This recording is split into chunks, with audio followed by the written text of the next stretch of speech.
I'm back again. Just a couple of things. Just zoom out a bit so you can have a look at the whole box. That's the box with the door closed. The door will stay closed now for a while I watch the birds, and then eventually in a couple of sort of weeks, most probably a week and a half I'd guess, I'm going to close up all the windows, and the birds will then be in full seclusion, and at that time I'll open up the nest box so they can start doing what they need to do. What you can see on the perch in front here, if I just zoom in a little closer, that there's just a bit of sandstone. Put sandstone on their favorite feeding places so that they can wear down their beaks, so they cope their own beaks. There's another piece, that's another feeding station where the bird likes to feed. And as I pan round there, you'll see that window. We have the water bowl on the left hand side, the window that the bird can see out into the garden, and the feeding chute on the right at the top there, and the little feeding station where the food will drop down to.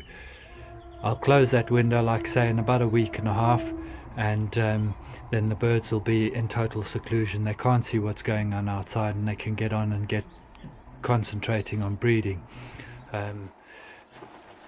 We find that's the best way to do it. If you have the birds left open all through the non-breeding season, then you find that when you close them up, if you're working outside, you're banging about outside, they don't mind.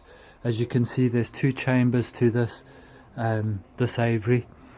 The first chamber I just showed you, I'm now in the second chamber. You see there's two water bowls. This one's on the right hand side this time, feeding chute on the left hand side. The idea behind this is during the or out of the breeding season, the birds are separated so they don't kill each other.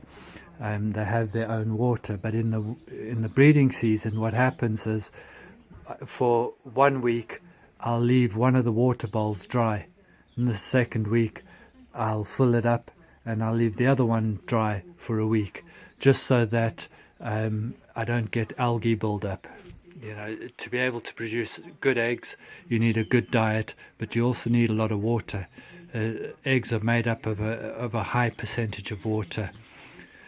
And what you can see, this perch running across here gives the Merlin the ability to get around, because when I let them out this evening, the Merlin will have her one wing, the set of primary feathers on that wing will be clipped, and every second tail feathers clipped.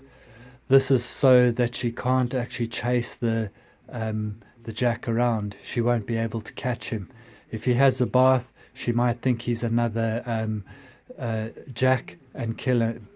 So we don't want that to happen, so we keep her so she can't fly, but she can get round. And that ladder that you can see there is so that she can get back up. If she ends up on the floor, she can get back up and back to the box and look after the young.